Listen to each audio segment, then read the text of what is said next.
Hi viewers, good morning. Welcome to profit master dot in. ఇవాళ 18th September Saturday ఓవర్గా international మార్కెట్స్లో performance ఏ విధంగా ఉంది, మన మార్కెట్స్ని మండే రోజున ఇంపాక్ట్ చూపించబోయే అంశాలు ఏంటి చూద్దాం. ముందుగా యుఎస్ మార్కెట్స్లో నిన్న కొద్దిగా వీక్నెస్ మనం చూసాం, కొద్దిగా సెల్లింగ్ వచ్చింది. డౌ జోన్స్ 0.5% మేర కోల్పోతే S&P 500 అండ్ నాస్డాక్ దాదాపు 1% మేర కోల్పోయాయి. Not a second straight week of losses in September slump. So సెప్టెంబర్లో వరుసగా రెండో వారం కూడా మార్కెట్స్లో నష్టాలు అనేది మనకి అమెరికన్ మార్కెట్స్లో కనిపిస్తున్నాయి. సో కొద్దిగా ఇక్కడ ఒక పాస్ తీసుకునే అవకాశాలు మనకు కనిపిస్తున్నాయి. అండ్ ఏషియన్ మార్కెట్స్లో అయితే ట్రెండ్ పాజిటివ్గా ఉంది. Most of the Asian markets అన్ని కూడా చాలా స్ట్రాంగ్గా నిన్న ట్రేడింగ్ రోజున కనిపించాయి. యూరోపియన్ మార్కెట్స్ కూడా కొద్దిగా బలహీనపడ్డాయి. లైక్ డాక్స్ కానీ ఫుట్సీ కానీ ఇవన్నీ కూడా ఆల్మోస్ట్ 1% పైగా నష్టాలను నమోదు చేయడం మనం చూస్తున్నాం. సో మొత్తానికైతే ఇంటర్నేషనల్ మార్కెట్స్లో ట్రెండ్ బలహీనపడిందని డైరెక్ట్గా మనం చెప్పలేం, కానీ బట్ మార్కెట్స్ ఒక పాస్ తీసుకుంటున్నాయని ఒక క్లియర్గా అనుకోవచ్చు మనం. అండ్ మనకి ఈ వీక్ కమింగ్ వీక్ ఫెడరల్ రిజర్వ్కి సంబంధించిన వడ్డీ రేట్లకు సంబంధించిన నిర్ణయం కూడా ఉంది, కాబట్టి మేబీ మార్కెట్ దీన్ని కొద్దిగా అవాయిడ్ చేస్తూ ఉండొచ్చు. సో మనం we have to wait and see. ఇక ఆయిల్ చూస్తేనేమో క్రూడ్ $75-76 దగ్గర కొనసాగుతుంది. బ్రెంట్ గోల్డ్ $1750 దగ్గర ట్రేడ్ అవుతుంది. US 10-year బాండ్ yields 1.36 దాకా ఉన్నాయి. సో 10-year బాండ్ yields పెరుగుతున్నాయి. క్రిప్టో కరెన్సీలో మాత్రం మళ్ళీ బయింగ్ వస్తుంది. $47,700 దగ్గర బిట్ కాయిన్ అయితే కనిపిస్తుంది. వాళ్ళకి ఇంటర్నేషనల్ మార్కెట్స్లో అయితే ట్రెండ్ కాస్త మిక్స్డ్గా ఉంది. ఒక రకంగా చెప్పాలంటే మిక్స్డ్ టు నెగిటివ్ బయాస్ ఉందని చెప్పుకోవచ్చు. ఇక మరొక మేజర్ అంశం, Fed chief Powell other officials owned securities central bank bought during the Covid pandemic. So Covid pandemic టైంలో అక్కడ సెంట్రల్ బ్యాంక్ బై చేసిన సెక్యూరిటీస్ ఏవైతే ఉన్నాయో సేమ్ వాటిని ఫెడ్ చీఫ్ పవెల్ అలాగే కొంతమంది అఫీషియల్స్ కూడా ఆ సెక్యూరిటీస్ని ఓన్ చేసుకున్నారని ఒక విమర్శ, అక్కడ ఒక ఆందోళన వెల్లువెత్తుతోంది యుఎస్ మార్కెట్స్లో. సో మేబీ ఎందుకంటే జెరోమ్ పవెల్ గారు మున్సిపల్ బాండ్స్ కొనుగోలు చేశారట COVID-19 పాండమిక్ టైంలో. సేమ్ అదే బాండ్స్ని మళ్ళీ యుఎస్ సెంట్రల్ బ్యాంక్ కూడా కొనుగోలు చేసింది. అయితే ఇక్కడ ఒక చట్టాన్ని రివ్యూ చేసుకోవాలా, fed to review rules allowing officials to own assets also bat by the central bank. So central bank కొనుగోలు చేసిన ఆస్తులు కానీ, ఆస్తులు ఇన్ సెన్స్ సెక్యూరిటీస్ కానీ, వాటిని ఫెడ్లో పనిచేస్తున్న ఉద్యోగులు, ఫెడ్ చైర్మన్ కొనుగోలు చేయొచ్చా లేదా, ఆ ఆస్తులను ఓన్ చేసుకోవచ్చా లేదా అన్న దాని మీద చర్చ నడుస్తుంది. సో మేబీ వాటికి సంబంధించిన రివ్యూ కూడా కొనసాగించే అవకాశం కనిపిస్తుంది. కొత్తగా రివ్యూ చేసి అలాంటి చట్టంలో ఏమైనా మార్పులు చేయొచ్చా అన్న ఆలోచన కూడా ప్రస్తుతం మనకి ఇక్కడ యుఎస్ మార్కెట్స్లో కొనసాగుతుంది. మేబీ ఇది అంత నెగిటివ్ న్యూస్ కాకపోవచ్చు, కానీ బట్ స్టిల్ ఒక చర్చకి అయితే దారితీస్తుంది. ఇక మన మార్కెట్స్ విషయానికి వచ్చినట్టయితే 25 million jobs in a day, India sets a new record. So కొత్త రికార్డుని నమోదు చేయడం చూసాం. దాదాపు 2.5 కోట్ల వ్యాక్సిన్స్ ఒకే రోజు మనం చేయడం. ఇప్పుడు వరకు Europe, north America, south America లాంటి మొత్తం డోసెస్ అడ్మినిస్ట్రేట్తో పోల్చుకుంటే మనం చాలా ముందంజలో ఉన్నాము. సో ఫస్ట్ డోస్ వేసుకున్న వాళ్ళ సంఖ్య దాదాపు 63% దాకా, అంటే ఫుల్లీ వ్యాక్సినేటెడ్ చేసుకున్న వాళ్ళ సంఖ్య 21%గా కనిపిస్తుంది. అండ్ సెరో సర్వేలో దాదాపు 87% మందిలో యాంటీబాడీస్ కనుక్కున్నామని చెప్పి, యాంటీబాడీస్ ఉన్నాయని చెప్పి సెరో సర్వే చెప్తోంది. సో మొత్తానికి కోవిడ్ ఫ్రంట్లో, ఈ వ్యాక్సినేషన్ ఫ్రంట్లో కాస్త ఇతర ప్రపంచ దేశాలతో పోలిస్తే మెరుగైన స్థితిలో మనం మెల్లమెల్లగా వెళ్తున్నాం. Petrol, diesel to remain out of GST ambit. So నిన్న నిర్మలా సీతారామన్ గారు చేసిన వ్యాఖ్యల్ని సోషల్ మీడియాలో బాగా ట్రోల్ అవుతున్నాయి. ప్రస్తుతం GST పరిధిలోకి పెట్రోల్, డీజిల్ తీసుకురావడం సరైన సమయం కాదు. ఇందుకోసం ఈ కాంపెన్సేషన్ సెస్ని 2026 నాటికి వారికి ఎక్స్టెండ్ చేస్తున్నాం చెప్పడంతో పాటు సరైన సమయం కాదు అని చెప్పినప్పుడు సో చాలామంది దీనికి తీవ్రంగా నెగిటివ్గా కూడా రియాక్ట్ అయ్యారు. Stock indices retreat after scaling new peaks post 4th week off gains. నిన్న మంచి లాభాలను మార్కెట్స్ పోస్ట్ చేసి ఎవరు ఊహించిన విధంగా సరికొత్త గరిష్ట స్థాయిని చేరుకున్న తర్వాత మార్కెట్స్లో కొద్దిగా మిడ్ సెషన్ తర్వాత సెల్లింగ్ వచ్చింది. నిన్న కూడా మనం మాట్లాడుకున్నాం, వెబ్సైట్లో కూడా రాసాం. సో మిడ్ సెషన్ తర్వాత మేబీ వీకెండ్ కావడంతో కొద్దిగా అప్రమత్తంగా ఉండాల్సిన అవసరం ఉంటుంది అని చెప్పి.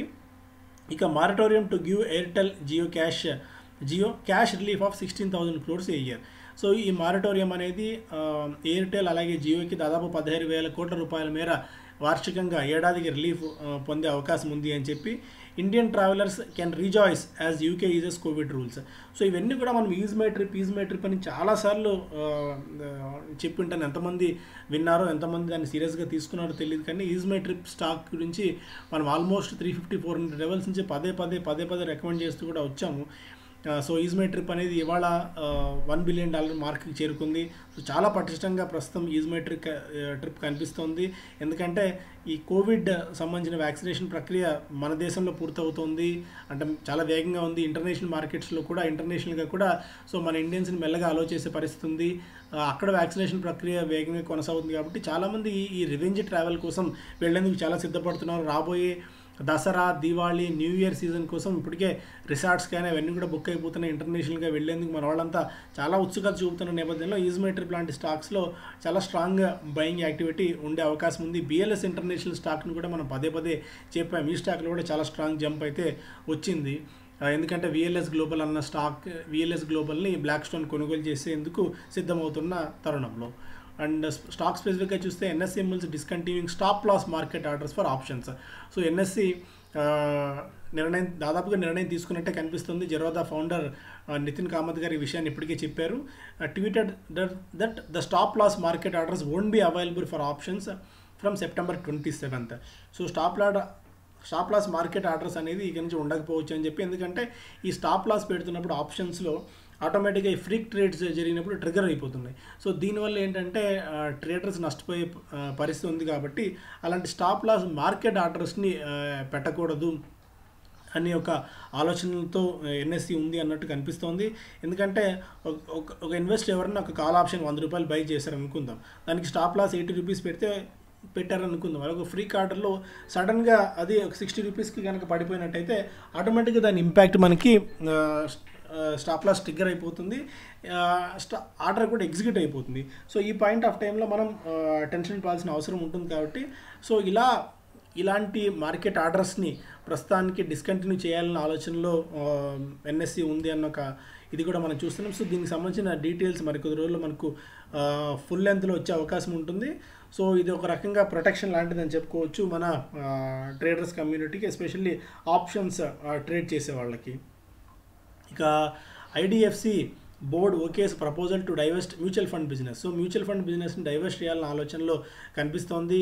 Fund house looking for 6,000 to 7,000 crore valuation for the mutual fund arm. So mutual fund విభాగానికి దాదాపు 6 నుంచి 7,000 కోట్ల రూపాయల మేర వాల్యుయేషన్ చూస్తుంది ఐడిఎఫ్సి బోర్డ్.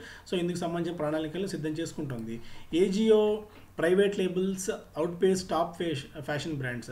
సో ఇప్పుడున్న వాళ్ళు సెల్ చేస్తున్న వాటిల్లో రిలయన్స్ ప్రైవేట్ లేబుల్స్ అంటాం, అంటే రిలయన్స్ జియోకి సంబంధించిన ఓన్ లేబుల్స్. ఏజియో పేరు మీద ఉన్న ఏజియోలో Avaasa mix, one match, team spirit, DNMX and net play లాంటివి కొన్ని ప్రముఖ బ్రాండ్లు ఉన్నాయి. ఈ మంచి సేల్స్ ఈ ప్రముఖ బ్రాండ్లు చేస్తున్నాయి, ఈ ప్రధాన బ్రాండ్లు చేస్తున్నాయి అని చెప్పి ఒక ఇంట్రెస్టింగ్ అప్డేట్ ఇక్కడ చూస్తున్నాం. ఒక 30 టాప్ బ్రాండ్స్ ఉంటే అందులో ఒక ప్యూమా ఆర్ నైకీ మినహా మిగిలినవి ఈ టాప్ బ్రాండ్సే సేల్ చేస్తుంది రిలయన్స్ రిటైల్ అని చెప్పి. సో రిలయన్స్ రిటైల్కి పరోక్షంగా అయితే పాజిటివ్ న్యూస్ అవుతుంది. Ola electric scooter sales cross 1,100 crores. So 1,100 కోట్ల రూపాయలు 2 రోజుల్లోనే అమ్మకాలు జరిపింది Ola electric. Vodafone moratorium to give Airtel Jio cash relief of 16,000 crores a year. అనలిస్టులు చెప్తున్న అంచనా ప్రకారం. సో ఎందుకంటే మనకి ఎయిర్టెల్కి దాదాపు ఏడాదికి 11,900 కోట్లు, జియోకి 4,300 కోట్ల రూపాయల మేర వార్షికంగా క్యాష్ ఫ్లో రిలీఫ్ అనేది ఉండబోతోంది అని చెప్పి నోమురా ఒక అంచనా కడుతోంది. ఒకవేళ జియో తీసుకుంటుందా లేదా అన్నది ఇంకా మనకు క్లారిటీ లేదు. బట్ ఎయిర్టెల్ అయితే తీసుకుంటామని చెప్పి, మారటోరియం తీసుకుంటామని చెప్పి ఇప్పటికే మిట్టల్ గారు ప్రకటించున్నారు. కాబట్టి సో ఎయిర్టెల్కి కొద్దిగా క్యాష్ ఫ్లోస్ కూడా పెరుగుతాయి. ఈ అమౌంట్ని వాళ్ళు 5G ఎక్స్పాన్షన్ కోసం వినియోగించుకునే అవకాశం అయితే ఉంటుంది. So Swiggy, Zomato to collect 5% GST and deliveries, food not to get dare. So ఎవరైతే GST పరిధిలో ఉండి హోటల్స్ ఉంటాయో వాళ్ళకి పెద్ద ఇష్యూ లేదు. ఏదైతే చిన్న రెస్టారెంట్స్ ఉంటాయో, ఎవరైతే GST పరిధిలో ఉండరో వాళ్లకు GST వాళ్ళ తరపున ఈ కంపెనీస్ కడతాయి, like Zomato and Swiggy. So మళ్ళీ వాళ్ళ నుంచి కలెక్షన్ చేసుకునే అవకాశం ఉంటుంది. ఓవరాల్గా దీని ఉద్దేశం ఏంటంటే చిన్న రెస్టారెంట్లను కూడా GST పరిధిలోకి తీసుకురావాలి అనేది ప్రభుత్వ ఆలోచన. దీనివల్ల పరోక్షంగా ఖజానాకు 2,000 కోట్ల రూపాయల వరకు అదనపు ఆదాయం ఉంటుందనేది ప్రభుత్వ ఆలోచన. ఇక మనకి నెక్స్ట్ ఇయర్ అంటే జనవరి నుంచి దీన్ని ఇంప్లిమెంట్ చేయాలి అని చెప్పి ప్రభుత్వం నిర్ణయం తీసుకుంది. ఎందుకంటే అటు జొమాటో, స్విగ్గీ లాంటి ప్లాట్ఫామ్స్ ఈ ట్యాక్స్కి సంబంధించిన ఇష్యూస్ని సెటిల్ చేసుకుని ఆ ఇన్వాయిస్ రైజ్ చేసే దాని పద్ధతిని వాళ్ళు మార్చుకోవాల్సిన టైం ఇవ్వాలి. కాబట్టి ప్రభుత్వం ఈ నిర్ణయం అయితే తీసుకుంది. Grey market buzzing after recent listings, market corrections May spoil the party. So grey మార్కెట్లో కొద్దిగా ఈ మధ్యకాలంలో మార్కెట్ రికార్డ్ స్థాయిని టచ్ చేయడం వల్ల Paras defence and space technology స్టాక్కి గ్రే మార్కెట్లో చాలా మంచి ప్రీమియం లభిస్తుంది. దాదాపు 100-120 రూపాయలు ఉన్న ప్రీమియం ఇప్పుడు 200 ఆల్మోస్ట్ 200 రూపీస్ దాకా ప్రీమియం పలుకుతుంది. 165 రూపాయలు ఇష్యూ ప్రైస్ ఉంటే ఆల్మోస్ట్ మనకి 350 రూపాయల పైన స్టాక్ లిస్ట్ అయ్యే అవకాశం ఉంది అని చెప్పి గ్రే మార్కెట్లో అంచనాలు కనిపిస్తున్నాయి. అదే సమయంలో సన్సెరా ఇంజనీరింగ్ గతంలో సోనా కోమ్స్టార్ కూడా అట్లాగే మనకు కనిపించింది. అంటే పెద్దగా గ్రే మార్కెట్లో ప్రీమియం అయితే దక్కలేదు, మంచి సబ్స్క్రిప్షన్ అయితే దక్కింది. అయితే తర్వాత మంచి రివార్డ్ చేసింది సోనా కోమ్స్టార్. అలాగే శాన్సరా కూడా బాగా రివార్డ్ చేయొచ్చు అని చెప్పి స్ట్రీట్లో అంచనాలు ఉన్నాయి. కాకపోతే ప్రీమియం మాత్రం 35-40 రూపాయల మధ్య గ్రే మార్కెట్లో ఉంది. ఇక వీకెండ్ బిజినెస్ స్టాండర్డ్ చూస్తేనేమో bank licence door may stay shut for industrial houses. So industrial houses ఏవైతే పెద్ద కంపెనీలు అనుకున్నాయో వాటికి బ్యాంక్ లైసెన్స్ వచ్చే అవకాశం దాదాపుగా కనుమరుగు అయిపోయినట్టే ఉంది. సో స్టేటస్ కో లైక్లీ అని చెప్పి ఆర్బీఐ ఫైనల్ రిపోర్ట్ రాబోయే 10 రోజుల్లో రాబోతుందని ఒక అంచనా. So Swiggy Covid jobs already మనం డిస్కస్ చేసాం. Vax export curbs may ease in to 2 months Poonawalla చెప్తున్నారు. Direct tax mop up crosses half of budgetary estimates at half way point. Okay, ఇది కూడా ఒక పాజిటివ్ న్యూసే. Okay, and ease my trip market cap breaches $1 billion in intraday. So $1 billion మార్క్ని cross చేసింది. 663 రూపాయల దగ్గర stock quote అవుతుంది. మంత్ టు డేట్ చూస్తే 47% రిటర్న్స్, 1 monthలో 40%, 3 monthsలో 70%, 6 నెలలు 254% దాకా లాభాలను ఇచ్చింది ఈజ్ మై ట్రిప్. అలాగే ఐఆర్సీటీసీ కూడా అదే స్థాయిలో లాభాలను ఇస్తుంది. 4,000 రూపాయల మార్కెట్ దిశగా ఐఆర్సీటీసీ స్టాక్ వెళ్తుంది. త్వరలో స్టాక్ స్ప్లిట్ కూడా ఉండబోతుంది కాబట్టి సో మరింతగా రీటైల్ ఇన్వెస్టర్స్ చేతిలోకి ఐఆర్సీటీసీ స్టాక్ వెళ్తుంది. మరింత డిమాండ్ కూడా ఈ స్టాక్కి పెరగచ్చు. థామస్ కుక్ కూడా పెరుగుతుంది. ఐటీడీసీ లాంటి స్టాక్స్లో కూడా చాలా స్ట్రాంగ్ జంప్ అయితే మనం చూస్తున్నాము because of this travel restrictions ease చేయడం వల్ల. IPO bound Oyo expands share capital via stock split and bonus. So త్వరలో ఐపీఓకి రాబోతుంది కాబట్టి స్టాక్ స్ప్లిట్ చేశారు అండ్ బోనస్ కూడా ఇవ్వబోతోంది. మనం ఈ మధ్యకాలం రికమెండ్ చేస్తున్న 5 Star Finance స్టాక్ కూడా స్టాక్ స్ప్లిట్ అయితే జరగబోతుంది. ప్రస్తుతానికి 7,500 రూపాయల దగ్గర స్టాక్ మనకి అన్లిస్టెడ్ మార్కెట్లో దొరుకుతుంది. ఇప్పుడు దాన్ని 1:10 మోస్ట్లీ స్టాక్ స్ప్లిట్ చేస్తున్నారు. త్వరలో బోనస్ సంబంధించిన ప్రకటన కూడా ఉండొచ్చు అని మార్కెట్లో వినిపిస్తుంది కాబట్టి సో 5 Star Finance ఈ మధ్యకాలంలో ఎన్బిఎఫ్సిస్లో చాలా స్ట్రాంగ్ పర్ఫార్మర్గా కనిపిస్తుంది. ఒక పెక్యులియర్ కంపెనీగా దీన్ని చెప్పుకోవచ్చు 5 Star Finance అనేది. ఈ 5 Star Finance ఏంటి అంటే వీళ్ళు ఎవరైతే అన్బ్యాంక్డ్ అంటే బ్యాంక్స్ వాళ్ళు పెద్దగా కన్సిడర్ చేయరు, ఎవరికైతే లోన్స్ అంత ఈజీగా బ్యాంక్స్ కానీ ఈ ఫైనాన్స్ కంపెనీస్ కానీ ఇవ్వరో వాళ్ళని టార్గెట్గా చేసుకుంటూ ఈ 5 Star Finance అనేది లోన్లు ఇస్తుంది. సో చాలా ప్రముఖ కంపెనీలు అన్నీ కూడా ఇందులో ఇన్వెస్ట్ చేసి ఉన్నాయి. లైక్ పీఈ కంపెనీస్ అన్నీ కూడా. ఆ పీఈ కంపెనీస్ జాబితా మనం చూసుకుంటే Sequoia, KKR, Norwest ventures, TPG and TPG capital, Sequoia capital, TVS capital లాంటి ప్రధాన కంపెనీలని ఈ కంపెనీస్లో ఇన్వెస్ట్ చేసి ఉన్నాయి. సో బిజినెస్ గ్రోత్ మనం చూసుకుంటే చాలా స్ట్రాంగ్ గ్రోత్ని కంపెనీ చేస్తోంది. ఫైనాన్షియల్ ఇయర్లో ఈ డేటా అంతా మీకు ఈజీగా కనిపిస్తుంది ఇక్కడ. అండ్ ఒక స్నాప్షాట్ పరంగా చూసుకున్నట్టయితే 10 రూపీస్ ఫేస్ వాల్యూ ప్రస్తుతం కోట్ అవుతోంది. ప్రమోటర్ కోట జస్ట్ 22% ఉంది. 140 రూపీస్ ఈపీఎస్ని ఇస్తుంది company. And especially compounded sales growth చూస్తేనేమో 33% year on year, 3 yearsలో 73% and 5 yearsలో 86% compound growth sales. Return on equity 1 yearలో 17%, 3 yearsలో 13%, 4 yearsలో 12-13% దాకా రిటర్న్ ఆన్ ఈక్విటీ క్రమంగా వస్తుంది. గ్రోత్ పరంగా చూస్తే ఒక అబ్నార్మల్ గ్రోత్ మనకి ఇందులో చూస్తున్నాం. కంపెనీలో 299 crores ఉన్నది ఏకంగా 813 crores ఎబిటా గ్రోత్.